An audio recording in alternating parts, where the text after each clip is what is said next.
Hi friends, welcome to కొత్తగా చందమామ కథలు.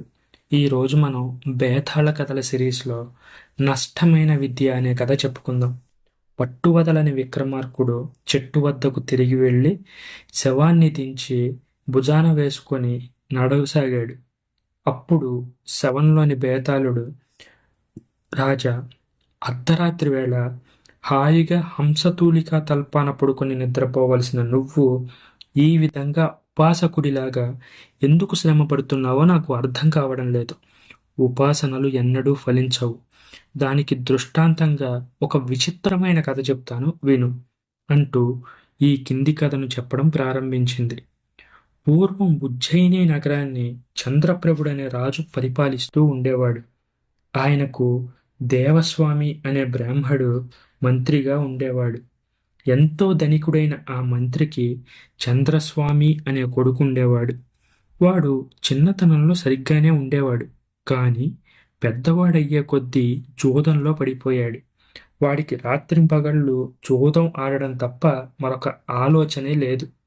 ఒకనాడు అతను ఒక వీధిలో పోతూ ఉండగా ఒక జూదపు అంగడి కనిపించింది. జూదగాళ్ల సందడి విని చంద్రస్వామి ఆ అంగడిలోకి ప్రవేశించాడు. నలుగురితో పాటు తాను కూడా జూదం ఆడడం ప్రారంభించాడు.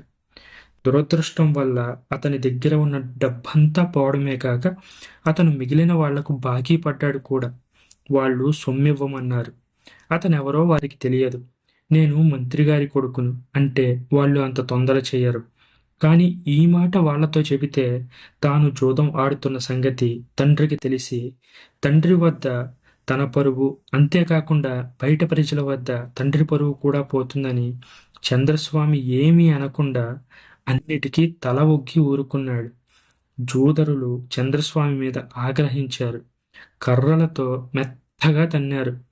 చంద్రస్వామి స్పృహ తప్పినట్టు పడిపోయాడు.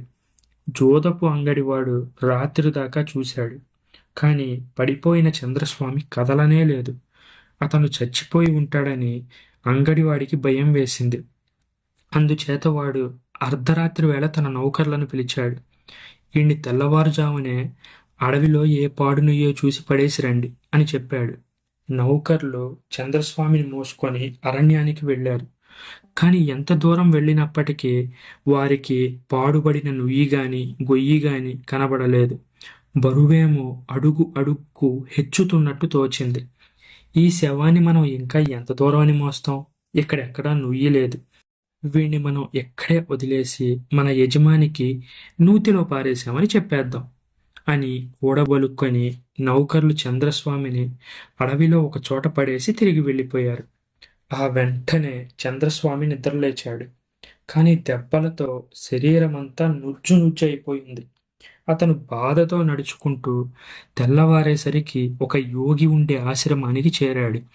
యోగి అతన్ని చూడగానే, రా నాయనా, రా, నువ్వు బాగా శోషపోయినట్టున్నావు. నీకు కావలసిన భోజనాన్ని నేను ఇస్తాను, రా అని ఆహ్వానించాడు. నట్టడివిలో ఉండే ఈ జడదారి తనకు కావలసిన భోజనం ఎలా పెడతాడా అని చంద్రస్వామి ఆశ్చర్యపడ్డాడు. కానీ ఆ యోగి అనేక సిద్ధులు కలవాడు. ఆయన ఒక శక్తిని ఆవాహన చేసి ఈ అతిథికి ఆతిథ్యం చెయ్యి అని అన్నాడు. వెంటనే చంద్రస్వామి చుట్టూ ఒక బంగారు నగరం ప్రత్యక్షమైంది. అతని ఎదుట ఒక దివ్య భవనం కనిపించింది. ఆ భవనంలో నుంచి అనేక మంది స్త్రీలు వచ్చారు. అయ్యా, దయచేయండి అని చంద్రస్వామిని ఆహ్వానించారు. అతను వారి వెంట వెళ్ళాడు. వారు అతని చేత చక్కగా స్నానం చేయించి కట్టుకోవడానికి విలువ కట్టలేనంత అమూల్యమైన విలువైన బట్టలిచ్చాడు. అతని శరీరానికి అగరుగంధం పూశారు. తరువాత అతనికి దివ్యమైన భోజనం పెట్టారు. భోజనం చేసేటప్పుడే ఒక దివ్య సుందరి వచ్చి అతని సరసనే కూర్చొని భోజనం చేసింది. భోజనం చేసి అతను హంసతూలికా తల్పం మీద పడుకొని నిద్రపోయాడు. బడలిక తీరి నిద్రలేచాక తాపీగా ఆ యువతిని గురించి విచారిద్దామనుకున్నాడు. కానీ అతను నిద్రలేచి చూసేసరికల్లా ఎదురుగా యోగి ఉండే పర్ణశాల, చుట్టూ ఉన్న అడవి మాత్రమే ఉంది. నగరం లేరు, స్త్రీలు లేరు, భవనాలు లేవు. యోగి అతని దగ్గరకు వచ్చి, ఏం నాయనా, ఆతిథ్యంలో ఏ లోటు రాలేదుగా, నీకు అంతా సుఖంగానే జరిగిందా అని అడిగాడు. తమరి దయ వల్ల అంతా సుఖంగానే జరిగిందండి. కానీ నేనొక దివ్య సుందరిని చూశాను. ఆమెతో పరిచయం చేసుకోవాలని చాలా కుతూహలంగా ఉన్నది నాకు అన్నాడు చంద్రస్వామి. పిచ్చివాడా, నువ్వు చూసిందంతా నిజమనుకుంటున్నావా? అది నా విద్యా ప్రభావం చేత సృష్టించిన భ్రమ మాత్రమే అన్నాడు యోగి నవ్వుతూ. అయితే నా మీద దయ ఉంచండి. దయచేసి ఆ విద్యని నాకు కూడా దయచేయించండి మహానుభావ అని చంద్రస్వామి ఆ యోగిని వేడుకున్నాడు. నాయనా, ఈ విద్య సులువుగా అబ్బేది కాదు. దీనికోసం నువ్వు ప్రయత్నించలేవు. ఈ విద్య నేర్చుకోవాలంటే ప్రతిరోజు నీటిలో మునిగి జపం చేయాలి. ఈ జపంలో ఉన్న సాధకుణ్ణి మాయ చుట్టేస్తుంది. తాను మళ్ళీ పుట్టినట్టు, పెరిగి పెద్దవాడై పిల్లలను కన్నట్టు భ్రమ కలుగుతుంది. అదంతా నిజమే అనుకొని వాడు తన సాధనను మరిచిపోతాడు.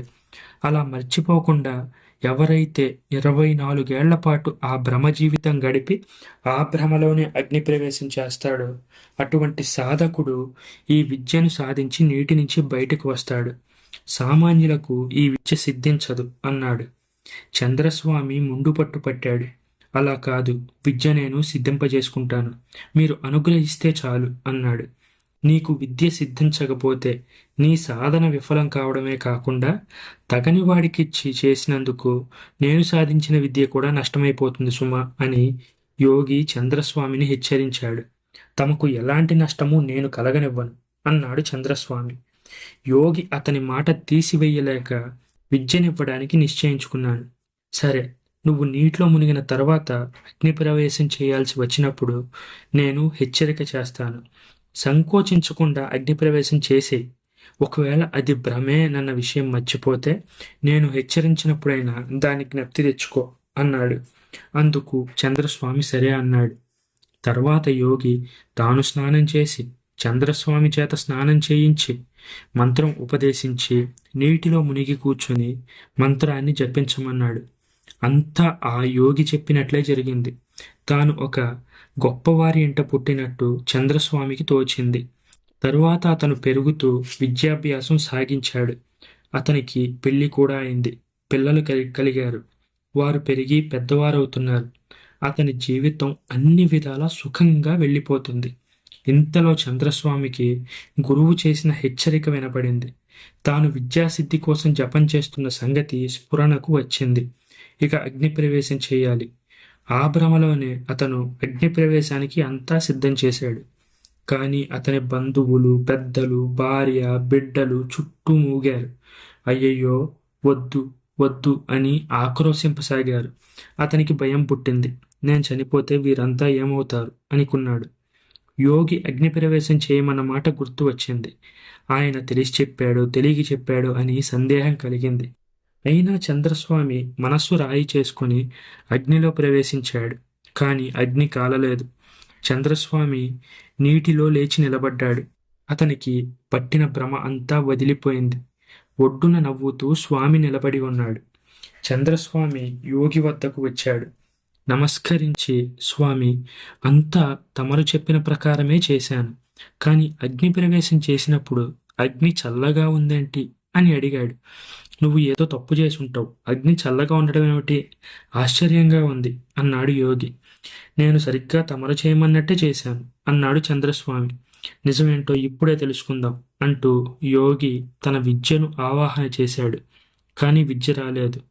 యోగి కంటనీరు పెట్టుకుంటూ, నీకు విద్య రాకపోగా నాకు వచ్చింది కూడా పోయిందిరా నాయన అని అన్నాడు. బేతాళుడు ఈ కథ చెప్పి, రాజా, చంద్రస్వామి అంతా సరిగ్గానే చేశాడు కదా, అతనికి విద్య ఎందుకు రాలేదు? గురువుకున్న విద్య కూడా ఎందుకు పోయింది? ఈ సందేహం నాకు తీరలేదు.